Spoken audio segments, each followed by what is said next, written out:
요한복음은 이 같은 복음서지만 이 새 복음서와는 달리 그냥 좀 차이가 있습니다. 그래서 어떤 사건들을 기록할 때 이 세계 복음서는 서로 독특한 면이 있지만 그러나 다 비슷한 연결되어 있고요. 그런데 요한복음은 전혀 다릅니다. 새 복음서, 공간 복음서와의 차이가 확연히 드러나고, 오늘 그 성전 정화 사건이 오늘 요한복음 2장이 기록됐잖아요. 지난번 수요일 날은 그 가나의 혼인잔치 첫 번째 기적에 대해서 말씀드렸는데, 오늘은 그 기적에 바로 이어서 성전 정화 또는 숙청이 나오는데, 이 초창기, 우리 주님의 공생의 초창기 하신 것이고, 오늘 새 공간 복음, 마태복음 21장, 마가복음 11장, 누가복음 19장 기록되어 있어요. 똑같은 말씀, 좀 설명은 좀 다르죠. 그렇지만 똑같은 배경인데, 그러니까 이것은 학자들 간에 논란이 있어도 우리 주님이 성전을 정화시키는 것, 성전을 숙청하는 것이 충분히 있었다. 그렇게 또 보는 것이 더 유력합니다. 그래서 오늘 요한복음에는 초창기에 가나 혼인잔치 바로 첫 기적 이후에 성전 정화하고, 다른 새 공간 복음에서는 후반기에 공생의 말기에 이것을 기록하고 있는데, 그 요한복음과 새 공간 복음서의 차이가 이렇게 난 데는 여러 가지 이유들이 있습니다. 기록 연대가 확연히 다릅니다. 새 공간 복음서는 60년 이전이 주후 60년 이전에 나가면 이 요한복음은 90년이에요. 90년, 주 90년. 그러니까 지금 그 요한복음 11장에 그 나사로를 살리는 기사가 나오잖아요. 근데 새 공간 복음에는 없어요. 왜 그렇겠습니까? 그 나사로가 다시 살아났으므로 그 나사로의 삶을 통해서 많은 유대인들이 예수를 믿게 되는 것, 주께로 돌아오게 되는 것. 그러니까 그 반대하는 자들이 서기관, 바리새인들, 제사장들 있죠. 유대인들이 이 나사로까지 죽이려고 했습니다. 그러니까 보세요. 새 공간 복음서에는 60년 이전이에요. 그러나 요한복음이 기록된 때는 90년이기 때문에 이미 90년이면, 주 90년이면 나사로도 죽었다고 그렇게 확실히 알 수 있습니다. 그렇기 때문에 그 새 공간 복음서가 거기에 나사로의 부활, 다시 사는 것에 대한 기사가 없는 것은 나사로를 보호하기 위한, 그의 생명을 지켜주기 위해서, 목숨을 지켜주기 위해서 그렇게 기록했다. 그렇게 기자들은 설명할 수, 그건 확실할 것입니다. 오늘 성전 정화 사건이 이제 그 요한복음의 공생의 초창기에 일어난 사건이고, 또 말기에 또 이런 정화 사건이 있었다. 그렇게 우리가 볼 수 있겠습니다. 오늘 이 성전을 깨끗하게 하신 것에 대해서 몇 가지를 말씀드리는데, 첫째는 그 예루살렘 성전의 역사를 우리가 그 배경으로 먼저 알아야 되겠고요. 그리고 예수님께서 성전을 정화시키고 성전을 깨끗하게 하신 그 이유에 대해서, 그리고 예수님께서 친히 당신의 몸을, 육체를 성전으로 비유하는 그 말씀, 영적인 의미, 성전의 영적인 의미를 살펴보고, 현재 우리가 지금 살고 있는 지금일 때 우리 주님이 그때 성전 정화와 지금에는 무슨 의미를 우리에게 또 가르쳐주고 있는가, 교훈하고 있는가를 잠깐 살피려고 합니다. 첫 번째, 예루살렘 성전 역사는 여러분들도 많이 알 수 있을 것입니다. 세 성전이 있습니다. 그 제1성전, 예루살렘 성전, 제2성전, 제3성전 그래요. 예루살렘 성전이 3번 세워졌다는 것이죠. 첫 번째는 우리가 잘 아는 대로 다윗이 그렇게 소원하고 원한 대로 성전을 세우고자 했지만 세우지 못하다는 모든 자리를 다 준비했고 솔로몬이 성전을 지었는데 그때가 뭐냐면 주전 940년으로 보십니다. 왜냐하면 솔로몬이 그때부터 통치했으니까 솔로몬이 성전을 건축하게 되는데 자기의 선왕이었던 아버지였던 다윗이 모든 자리 준비하고 그리고 그 이스라엘 나라의 모든 이제 그 나라의 모든 그 힘을 전력을 다 사용해서 국력을 사용해서 성전을 건축한 것이에요. 그러니까 이 솔로몬 제1성전 솔로몬 성전은 전무후무한 거예요. 성전이라고. 그래서 돈으로 환산할 수 없게 얼마나 아름답고 웅장하고 또 각져 있는 것인지 여러분들이 이게 나가보면 보통 동남아 쪽으로 가보면 많이 우상을 섬기잖아요. 불교. 그런데 보면 또 그 성지 순례했으면 그 이집트 같은데 그 피라미드 같은데 보세요. 그것은 하나의 자기 나라의 그 국력을 과시하는 것이죠. 그래서 그 지난번에 태국에 갔을 때도 그 산 봉우리에다가 그 불교의 하나의 큰 탑을 세워놨는데 큰 그물이 피었어. 사람들이 어마어마하게 들고 나더라고요. 그래서 그것은 그 나라 왕이 통치할 때 자기의 어떤 권세를 과시하는 국력을 나타내는 것이었기 때문에 솔로몬의 그 성전은 똑같다고 할 수 있겠습니다. 우리가 88 올림픽을 통해서 그 우리나라가 세계 여러 나라에 알려지게 되고 우리나라의 그 위상이 높아지는 것과 같습니다. 두 번째 성전은 이제 소르바벨 성전이에요. 솔로몬 성전이 언제냐면 그 남왕국 유다가 주전 586년에 망했습니다. 그때 바벨론 군사들에 의해서 전부 망가 성전이 다 무너뜨려지게 됩니다. 그리고 이제 포로로 잡혀가고 그래서 70년이 지나 586년이니까 520년에 수르바벨이 와가지고 기환해가지고 성전을 세운 것이 520년에서 516년 그러니까 추전이니까요 4년 짧은 기간에 수르바벨 성전을 세웁니다. 근데 지금 현재 남아있는 그 여러분들 성지순례 했으면 그 예루살렘 통곡의 벽이 있습니다. 그 통곡의 벽이 수르바벨 지은 성전의 서쪽 벽이에요. 동서남북 4벽이 있는데 다 무너지고 서쪽 벽이 하나 남은 그 밑에서 저도 거기서 이제 그 순례객들과 함께 이제 통곡이고요. 기도를 드린 적이 있는데요. 지금 하나 유일하게 남아있는 것이 서쪽 벽, 4번째 벽이라고 그랬습니다. 그리고 이제 3번째 성전이 헤롯 성전입니다. 헤롯 성전. 헤롯은 에돔 사람이에요. 에돔 사람.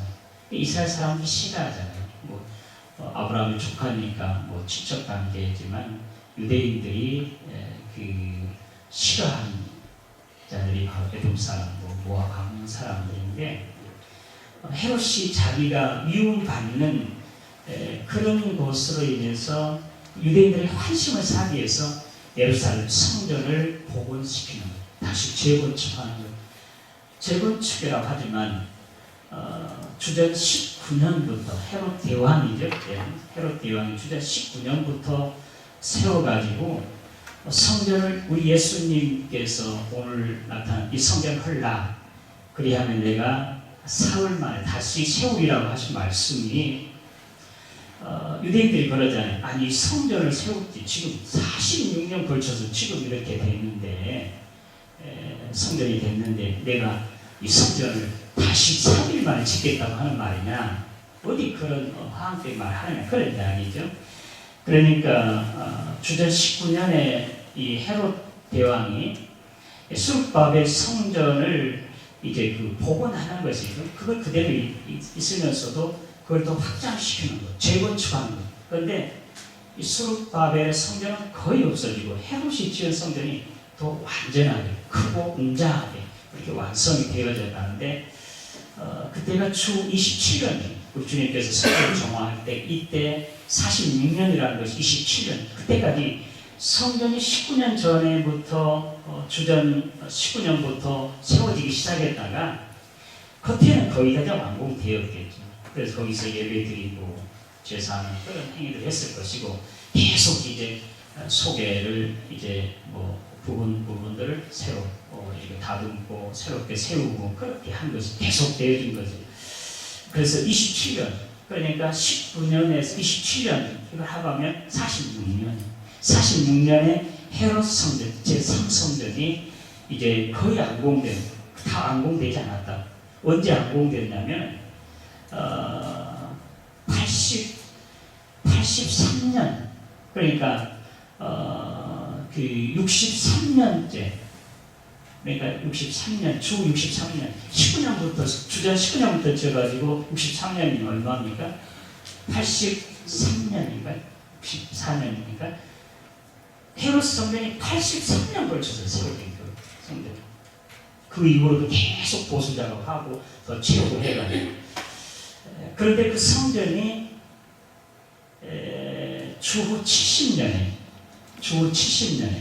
63년이니까 한 7년도 되지 않습니까? 주님께서 예언한 대로 돌 하나도 돌 위에 남지 않아 다 무너지려고 하는 그들이 끝까지 회개치 아니하고 하나님의 그 선지자의 그 말씀을 듣지 아니했기 때문에 결국 그 헤롯 성전이 무너지는데 돌 하나도 돌 위에 남지 아니하는 대로 그때 소문이 들었다. 돌과 돌 속에 이 보화를 금을 숨겨두었다고 하는 그런 소리가 들었고 유머였겠죠. 그런데 그 군사들이 로마의 군사들이 돌 하나도 정말 돌 하나에 남지 않고 다 뺐다. 그 예언 그대로 다 이루어지게 됩니다. 83년이라는 긴 세월을 거쳐 성전을 어마어마하게 솔로몬 성전부터 시작해서 소르바벨 성전, 그다음에 헤롯 성전까지 시간 많이 들어서 많은 재물을 사용해서 성전을 세웠지만 하나님께서 참 선지자들의 회개를 듣지 아니하고 회개치 아니하게 되므로 그들이 다 무너뜨려지게 되는 것입니다. 성전의 역사를 우리가 살펴보고 다음에 이제 성전 숙청에 대해서 오늘 예수님께서 성전에 들어가셔서 노구로 채찍을 만들어서 거기에서 이제 비둘기 또 양, 소 이런 것들 다 쫓아내요. 그리고 돈 받고는 환전상들을 상으로 부시고 막 쫓아내시고 그렇게 하십니다.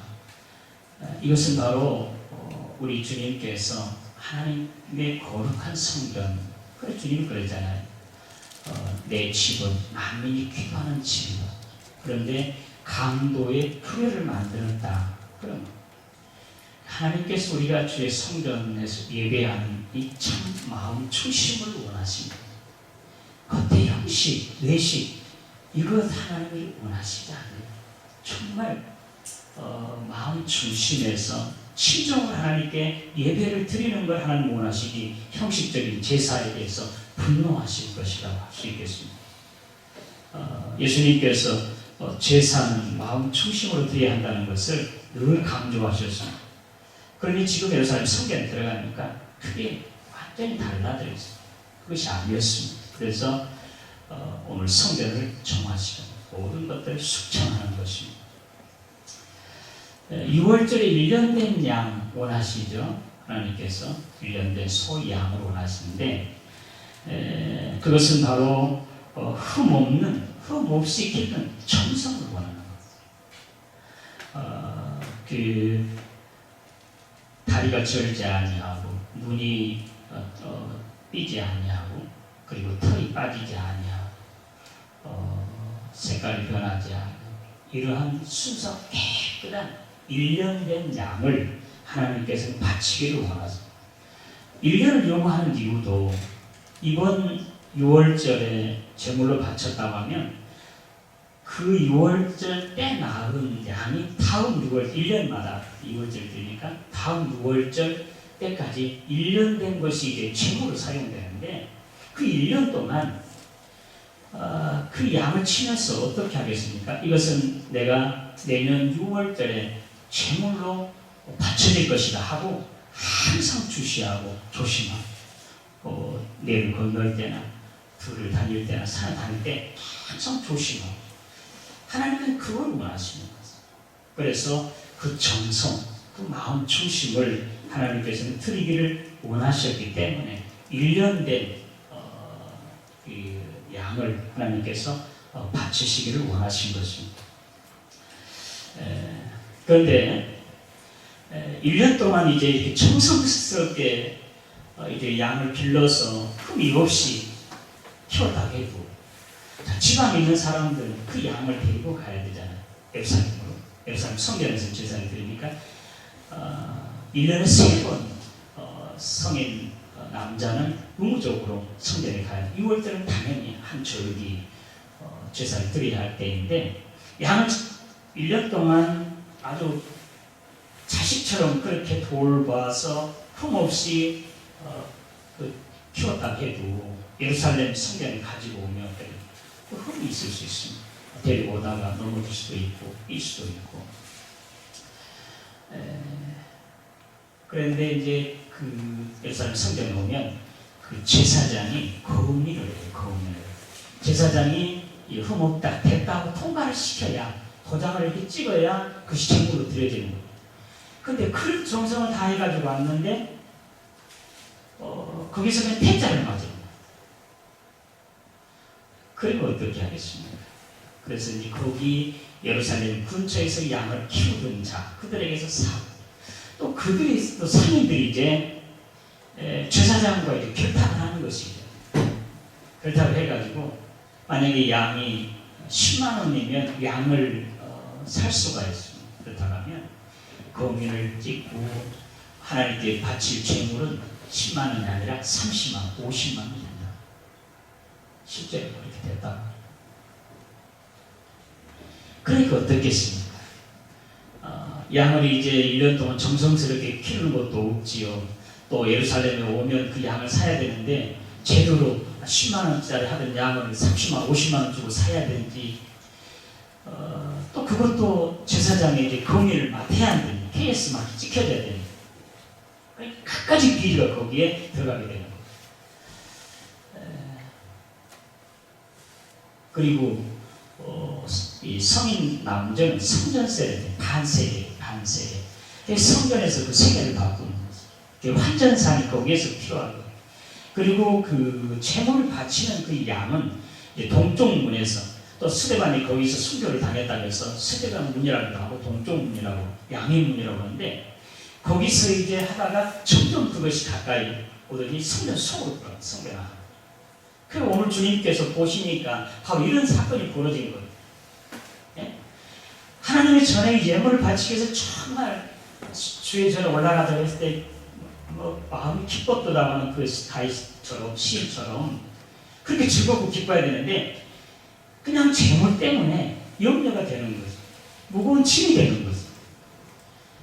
그런데다가 성전 안에 들어오니까 그냥 돈 바꾸는 사람들, 이제 또 물건 파는 사람들, 사는 사람들, 뭐 흥정하는 사람들, 완전히 이건 뭐 세상의 도떼기 시장, 강도의 분열을 예수님께서 말씀하신 대로. 그래서 화가 났습니다.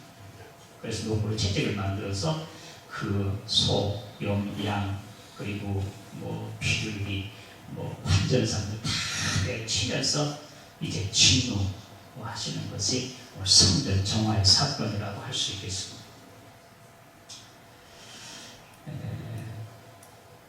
사무엘상 15장에 그 사무엘이 사울과 이양이 나오잖아요. 하나님께서 기뻐하시는 것, 순종이 제사보다 더 기뻐하세요. 천천의 수양보다 하나님이 말씀 듣는 것을 더 원하시는 게 무엇이었습니까? 하나님은 우리가 하나님 앞에 제물 드릴 때, 제사할 때 마음 중심을 보세요. 그때 뭐야? 이 형식보다 더 하나님께서는 우리 마음 중심을 보세요. 마음 더 기뻐하시는 것. 이사야 1장 11절 13절 말씀 보면요. 왜 헛되이 나의 성전 마당을 밟느냐, 누가 제사를 바치려고 하느냐.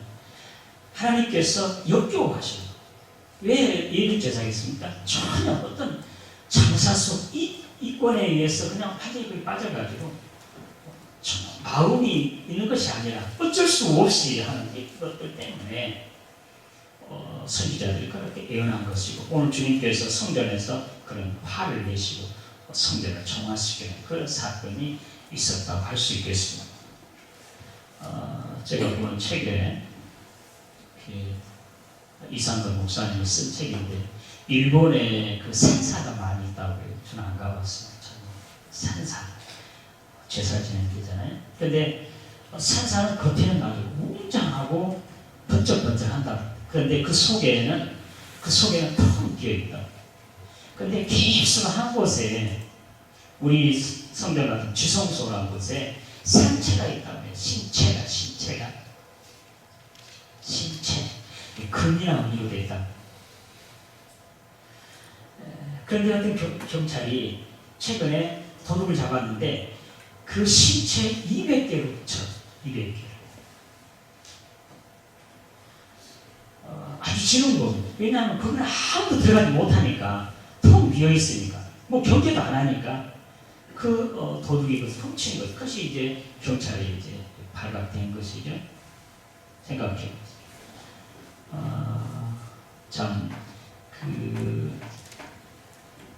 선체에다가 또 그 신사에다가 절하는 것, 복달라고 하는 것도 어리석은 일인데, 이미 그 속에 있는 지성소와 같은 그 신체가 없어진 텅 비어있는 곳에다가 복달라고 하고 그렇게 기도하고 했으니 얼마나 어리석은 일들이겠느냐.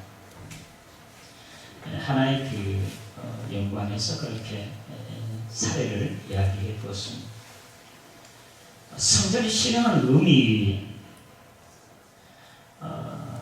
내가 이 일을 하니 내가 도대체 무슨 표적을 우리에게 보이겠니? 오늘 말씀이 그러잖아요. 그러니까 예수님께서 이 성전을 하라, 그럼 내가 3일만 다시 세우겠다. 유대인들이 46년 걸쳐서 지은 성전을 내가 3일만 짓겠다는 말이냐, 그렇게 말.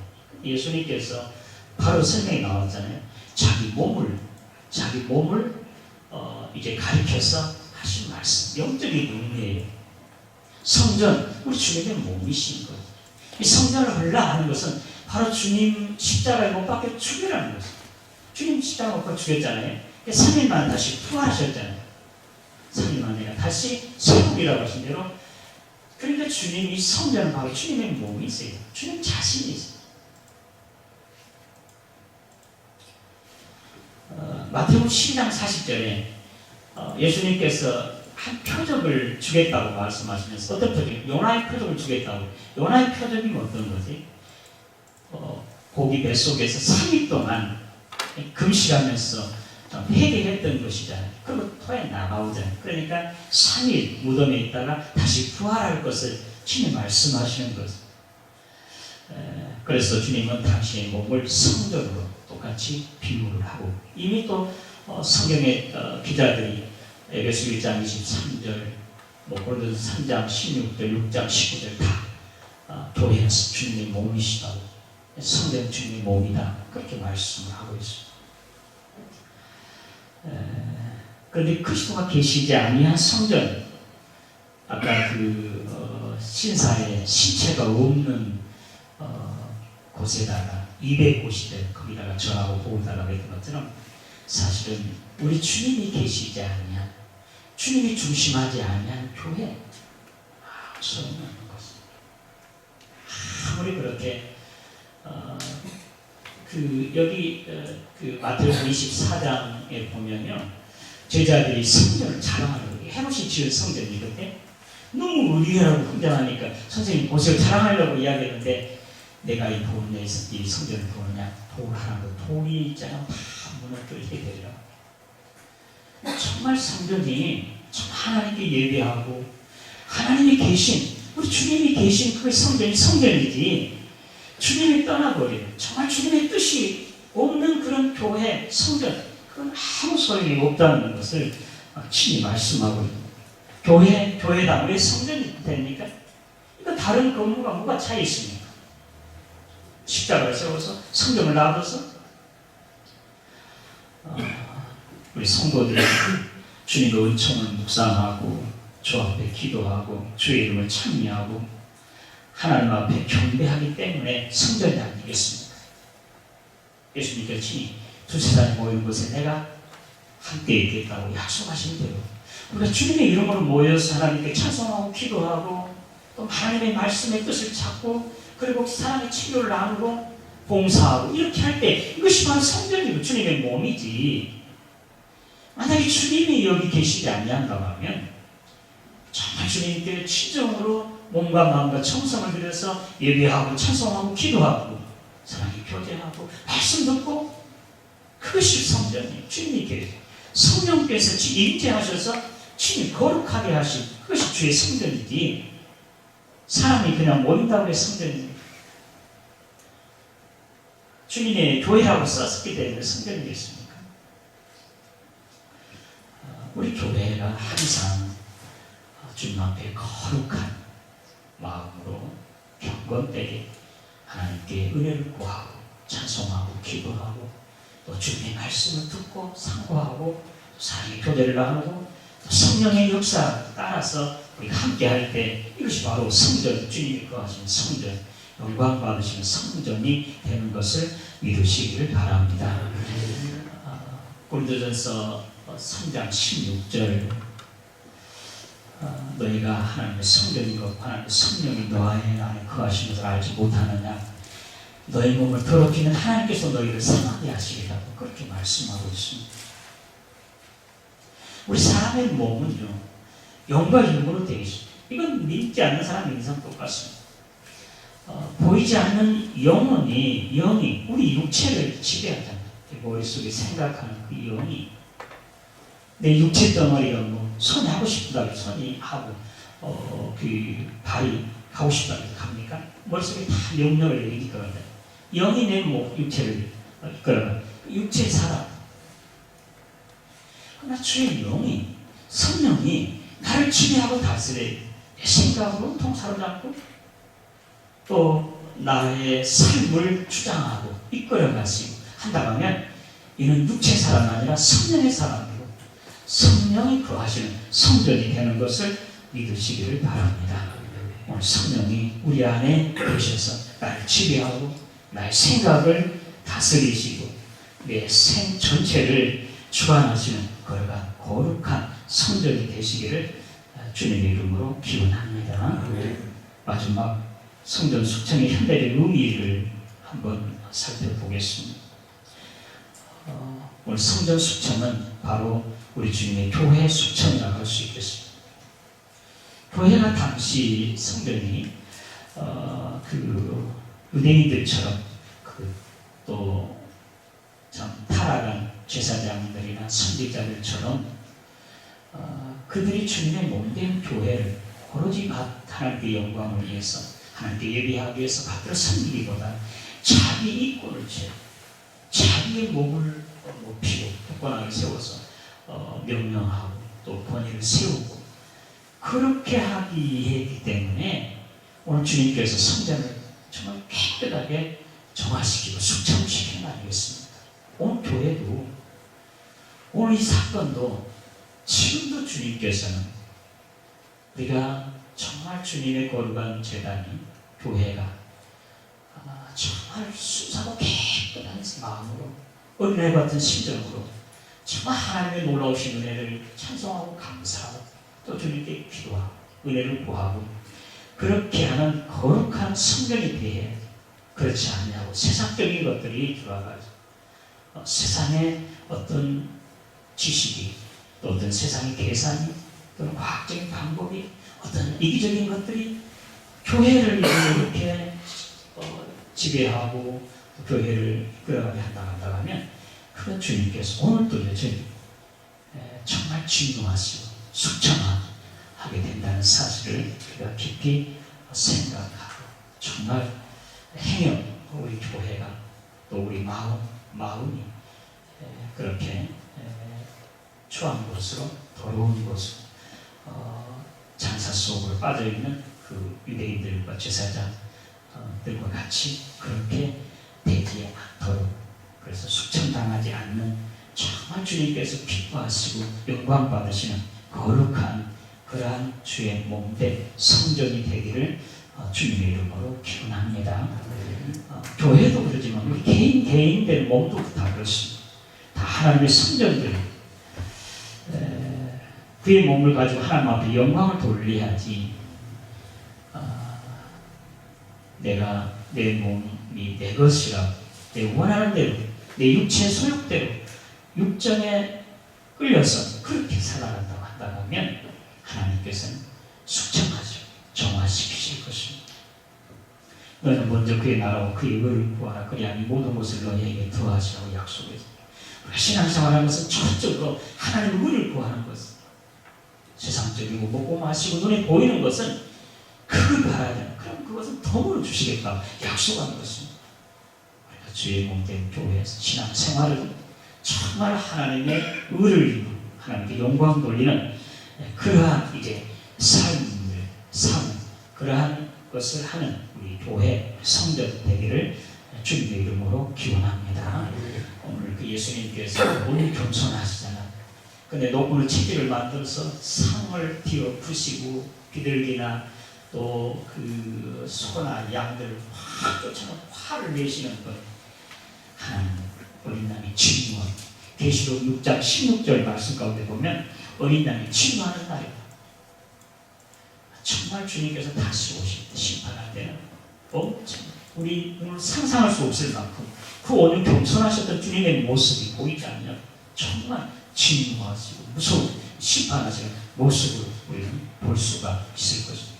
그런 것을 보지 않도록 오늘 저와 여러분들이 성전을, 우리 마음 성전을, 우리 교회 성전을 깨끗하고 거룩한 주님이 항상 임재하셔서 기뻐하고 영광을 받으시고 주의 은혜와 복과 주의 성령의 은총이 넘쳐나게 되는 그런 교회 되기를 주님의 이름으로 기원합니다. 우리 몸이 그리스도의 몸과 하나가 되는 아주 신비한 사건, 교회를 통해서 말입니다. 교회는 주님의 몸이세요. 우리는 주의 성전이세요. 이 성전은 바로 주님의 몸이세요. 이 성전을 통해서, 교회를 통해서 우리 주님과 내가 하나가 되어지는, 성령을 통해서 우리가 하나 되지만 이 교회를 통해서 우리가 하나. 교회 정말로 거룩하게 생각하고 하나님이 계신 곳을 생각하세요. 함부로 교회 건물이나 교회 성도나 교회 어떤 일을 함부로 우리가 생각하고 행해서 절대로 안 된다는 사실을 생각하고, 우리가 교회를 통해서, 성전을 통해서 주님과 한 몸을 이루는 정말 거룩한 하나님의 전이 되어서 온전하게 주님과 내가 하나 됨으로 정말 하나님 앞에서 영원히 살아있는 저와 여러분 되시기를 주님의 이름으로 기원합니다. 하나님 아버지 감사합니다. 오늘 주님께서 성전을 정화시키는 사건을 통해서 오늘 나에게 주신 말씀을 우리가 들었습니다. 주님 거룩하신 성전에 거하시고 종이 영광을 받으시도록 두렵고 떨리는 마음으로 항상 주 앞에 나와 하나님께 예배하고 찬송하고 기도하고 사랑의 교제를 하면서 하나님께 영광 돌리는 우리 모두가 되고 또 거룩한 성전이 되어서 우리 주님께서 영원히 우리와 함께하는 그런 복된 삶, 영원한 생명의 삶을 살아가는 우리 모두 또 우리 교회 되게 하여 주시옵소서. 예수님의 이름으로 기도드리옵나이다. 아멘.